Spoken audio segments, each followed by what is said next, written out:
بسم اللہ الرحمن الرحیم رب یسر ولا تعسر وتمم بالخیر۔ مومنین کرام، امام خمینی رضوان اللہ تعالی علیہ کی کتاب جہل حدیث 15ویں حدیث کا عنوان ہے البلاء۔ بلا کہتے ہیں آزمائش کو، امتحان کو۔ اس حوالے سے انہوں نے ایک روایت نقل کی ہے سلطان المحدثین محمد ابن یعقوب کلینی کے حوالے سے،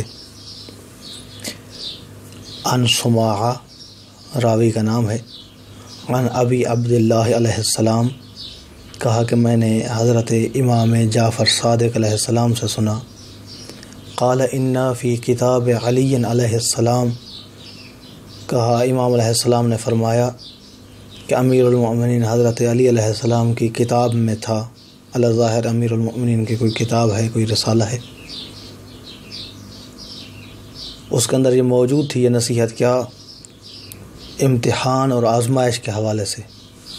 امام علیہ السلام فرماتے ہیں کہ وہاں لکھا ہوا تھا ان اشد الناس بلاء، کہ لوگوں میں سے سب سے زیادہ جس کی آزمائش ہوتی ہے، امتحان ہوتا ہے، وہ ہیں النبیون۔ انبیاء کا سب سے زیادہ امتحان ہوتا ہے، سب سے زیادہ آزمائش انبیاء پر ہوتی ہے۔ ثم الوصیون، پھر انبیاء کے بعد ان کے اوصیاء، ان کے جانشین، ان کے اوپر آزمائشیں آتی ہیں۔ ثم الامثل فالامثل، پھر اوصیاء کے بعد جو اعلیٰ رتبے والے ہیں اور ان کے بعد جو اعلیٰ رتبے والے ہیں، اس طرح سے درجہ بدرجہ جو لوگ ہیں ان کے اوپر آزمائش آتی ہے۔ یہ کیوں ہوتی ہے آزمائش؟ کس لیے ہوتی ہے؟ کس معیار پر ہوتی ہے؟ آزمائش کا معیار کیا ہے؟ میزان اور ضابطہ کیا ہے؟ فرماتے ہیں کہ وَإِنَّمَا يُبْتَلَى الْمُؤْمِنُ عَلَى قَدْرِ أَعْمَالِهِ الْحَسَنَةِ، آزمائش مومن کے اوپر ہوتی ہے اس کے نیک اعمال کے برابر۔ جتنا زیادہ اس کے نیک اعمال ہیں اتنا ہی زیادہ اس کی آزمائش ہوگی، اتنا ہی بڑا اس کا امتحان ہوگا۔ فَمَنْ صَحَّ دِينُهُ وَحَسُنَ عَمَلُهُ اشْتَدَّ بَلَاؤُهُ، فرماتے ہیں کہ جس کا دین صحیح ہے، جس کے اعمال اچھے ہیں، اس کا امتحان سخت ہو جائے گا، اس کا مرحلہ آزمائش کا بڑا ہوگا۔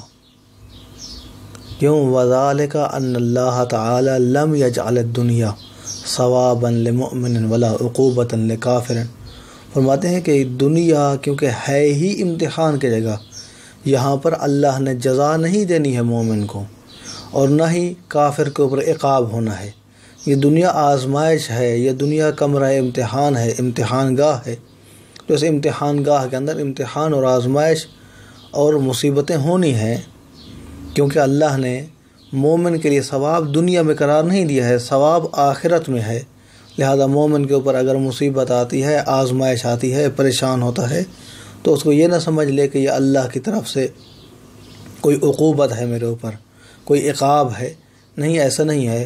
فرماتے ہیں کہ جتنا زیادہ اس کا دین اچھا ہوگا، جتنا زیادہ اس کے اعمال اچھے ہوں گے، اس کے اوپر آزمائش بھی اتنا ہی زیادہ ہوگی۔ وَمَنْ سَخُفَ دِينُهُ وَضَعُفَ عَقْلُهُ قَلَّ بَلَاؤُهُ، فرماتے ہیں کہ جس کا دین کمزور ہے، جس کا عقل ضعیف ہے، جس کا ایمان مضبوط نہیں ہے، قَلَّ بَلَاؤُهُ، اس کی آزمائش بھی تھوڑی ہوگی۔ کیوں؟ فرماتے ہیں کیونکہ آزمائش کا تعلق، امتحان کا تعلق ایمان کے ساتھ ہے۔ جس کا جتنا زیادہ ایمان ہے، جس کے اندر جتنا زیادہ تقوی ہے، اس کی اتنا ہی زیادہ آزمائش ہے۔ فرمایا وَإِنَّ الْبَلَاءَ أَسْرَعُ إِلَى الْمُؤْمِنِ التَّقِيِّ مِنَ الْمَطَرِ إِلَى الْأَرْضِ، انتہائی خوبصورت مثال کے ساتھ امیر المؤمنین حضرت علی علیہ السلام نے واضح کیا ہے۔ فرماتے ہیں کہ جو امتحان ہے، جو آزمائش ہے، وہ مومن متقی کے اوپر اس سے بھی زیادہ آتی ہے جتنا تیزی سے بارش زمین پر پہنچتی ہے۔ بارش کا زمین پر پہنچنا یہ زیادہ ٹائم لے لیتا ہے، لیکن جو مصیبتیں اور آزمائش ہیں مومن کے اوپر اس سے بھی جلدی وارد ہوتی ہیں۔ تو ایک مومن کو، ایک متقی انسان کو، پرہیزگار کو آزمائشوں سے گھبرانا نہیں چاہیے، اور ان آزمائشوں کو نعمت خداوندی سمجھ کر قبول کرنا چاہیے، اور ہمیشہ ہر حال میں اللہ کی بارگاہ میں سجدہ شکر ادا کرنا چاہیے اور اللہ کی حمد و ثنا کرنا چاہیے۔ دعا ہے کہ اللہ کی ذات ہمیں صحیح اسلامی تعلیمات پڑھنے، سمجھنے، ان پر عمل کرنے کی توفیق عطا فرمائے۔ اپنا بہت سارا خیال رکھیے گا۔ محمد نقی جسکانی کو حوزہ علمیہ نجف اشرف سے شیعہ پوائنٹ سے اجازت دیجیے۔ والسلام علیکم ورحمۃ اللہ۔